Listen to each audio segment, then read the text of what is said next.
Hello বন্ধুরা, তোমরা সবাই কেমন আছো? আবারও একটা নতুন ভিডিও নিয়ে চলে এলাম। আজকে আমি বানাচ্ছি লোটে মাছকে ভেজে তারপর তরকারি। দেখো, আমি নুন, হলুদ আর লঙ্কার গুঁড়ো দিয়ে মাছটাকে মাখিয়ে নিচ্ছি। মাখিয়ে নিয়ে এরপর একটু একটু আটা দিয়ে ওর ওপরে মাখাবো, যাতে মাছটা ভাজার সময় ভেঙে না যায়। একটা নতুন রেসিপি, আশা করছি তোমাদের খুব ভালো লাগবে।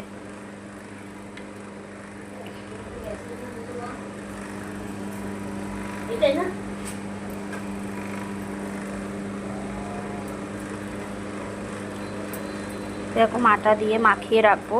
এরপর কড়াই তেল দিয়ে ভাজার সময় আরেকটু আটা লাগিয়ে নেব, যাতে মাছটা শক্ত শক্তই থাকবে। দিয়ে এরকম করে খানিকক্ষণ রেখে দেবো, দিয়ে তারপর তেলে ভাজবো। দেখো, আমি মাখা 10 মিনিট পর ফিরে এসেছি। এবার প্রতিটা মাছ এরকম আটার মধ্যে এরকম কোট করে করে রাখবো।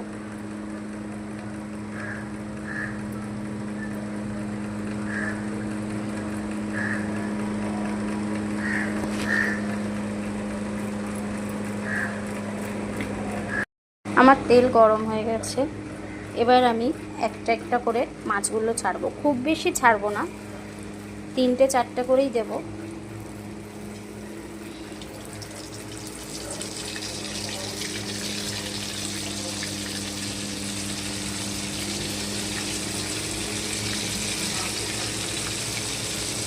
খুব বেশি দিলে গায়ে গায়ে লেগে যাবে, জিনিসটা উঠাতে পারবো না, যেহেতু লোটে মাছ খুব নরম হয়, ওই জন্য।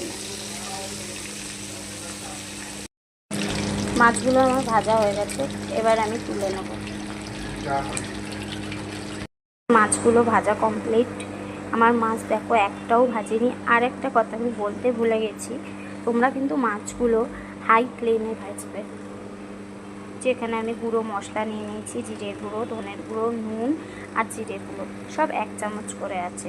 আর এই যে আমি গোটা মশলা নিয়ে নিয়েছি।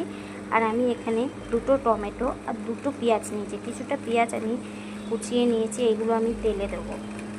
আর বাকি গোটা মশলাগুলো সব আমি মিক্সিতে মিক্স করে নেব। এখানে আমি পেঁয়াজটা ভাজার সময় একটু কাশ্মীরি লঙ্কার গুঁড়ো দিয়ে দিচ্ছি, যাতে তেলের কালারটা এতে খুব সুন্দর আসে।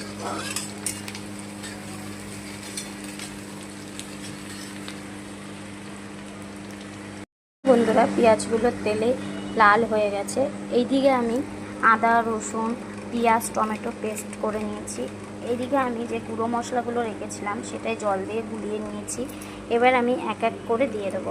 এখন আগে একটু পেঁয়াজ আর এই মশলাটা দিয়ে দেবো। পেঁয়াজে এই মশলাটা একটু খানিকক্ষণ নাড়িয়ে নিয়ে তারপর ওই গুঁড়ো মশলাগুলো দেবো। এবার আমি এখানে গুঁড়ো মশলার পেস্টটা দিয়ে দেবো। আমার মশলাটা কষানো হয়ে গেছে, কিন্তু তাও আমি আর একটু কষাবো, তার জন্য একটু জল দিয়ে দিলাম। জল দিয়ে আমি মশলাটা আর একটু কষাবো। মশলা যত কষানো ভালো হবে, তত তরকারিতে স্বাদ হবে।